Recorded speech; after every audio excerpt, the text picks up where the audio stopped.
I marinated all the dark meat from my 19.5 pound turkey. Took off the skin, as you can see, or most of it. And then when I cooked,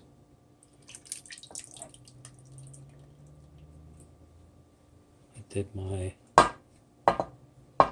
chicken teriyaki. I had chicken tenderloins wrapped in applewood smoked bacon.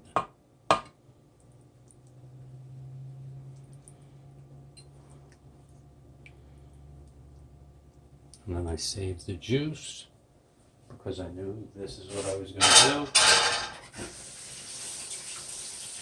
So reusing what I cooked, it's got that little bit of applewood smoked bacon flavor. So that'll make it taste even better. Yummy. I'm using my Power Pressure Cooker XL, 8 quarts. And I just push one button. When I get home, it's done.